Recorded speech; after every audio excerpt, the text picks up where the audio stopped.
On en parle du Père Noël? C'est un vrai sujet, non pas à cause du fait qu'il soit misogyne. Ça, je l'ai compris plus tard, quand ma sœur a demandé à ma vieille tante que le vieux barbu lui ramène un camion de pompiers. La pauvre gosse, finalement elle a eu une dînette.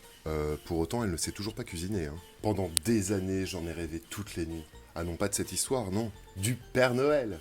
Bien serré dans son costume rouge avec sa petite barbe blanche. Hipster avant l'heure. J'étais sous ma couette, je l'imaginais venir dans ma cheminée, débarquer dans ma chambre et le surprendre à croquer mon cookie, qu'il me surprenne, qu'il m'invite à m'asseoir sur ses genoux et qu'il me demande si j'avais été un enfant sage.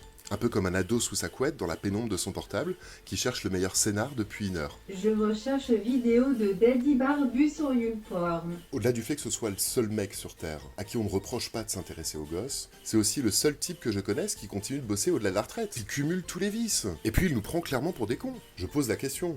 Comment fait-il pour distribuer 22 milliards de cadeaux en une nuit? Il est vraiment temps de rétablir la vérité. Je veux bien que les gosses soient naïfs et que les parents soient franchement nuls en maths, mais quand même, il est temps d'arrêter ce délire. Compte tenu des fuseaux horaires, le Père Noël a 32 heures pour effectuer sa livraison annuelle. Ça veut quand même dire, si je fais un petit calcul rapide,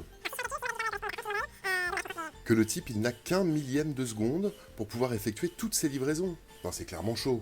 Bon, je voudrais pas être mauvaise langue non plus. C'est vrai que si on applique la théorie de la relativité d'Einstein aux livraisons du Père Noël, du coup les choses sont un peu différentes. Non, pas Weinstein, Einstein. Tu sais, le physicien. Bon, eh bien, il est possible d'appliquer la théorie de la relativité d'Einstein à la livraison du vieux barbu. Je fais un petit calcul. Donc, 6 mois de la vie du Père Noël correspondent à un clignement d'œil. Bon, bah là, tu comprends en théorie qu'il a le temps de distribuer 22 milliards de cadeaux. Reste le problème du transport. Vu son poids, le Père Noël aurait quand même pu choisir la marche à pied ou le vélo. Mais si tu additionnes son poids plus le poids des 22 milliards de cadeaux, bon bah là tu comprends rapidement que c'est impossible. Le Père Noël aurait aussi pu prendre le train. Pratique et écologique. Mais en France, les enfants auraient été beaucoup trop malheureux. Le vieux barbu a donc opté pour des rennes. Mais oui, qu'on est con. Des rennes. Non, pas la reine, un renne. L'attelage est composé de 8 rennes, 4 mâles et de 4 femelles. Bon bah tu vois du coup que le Père Noël c'est un type bien, il est pas si misogyne que ça, c'est les parents qui sont cons.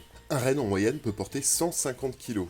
Bon là il y a un problème. Il faudrait 2,5 millions de rennes pour pouvoir tirer le traîneau du Père Noël. Mais attention, ce n'est pas impossible, puisque l'on compte 7 millions de rennes dans le monde. Mais techniquement, c'est hyper compliqué. L'attelage ferait 2500 km de long, soit la moitié de la distance entre Paris et le pôle Nord. Bref, ça n'a aucun sens.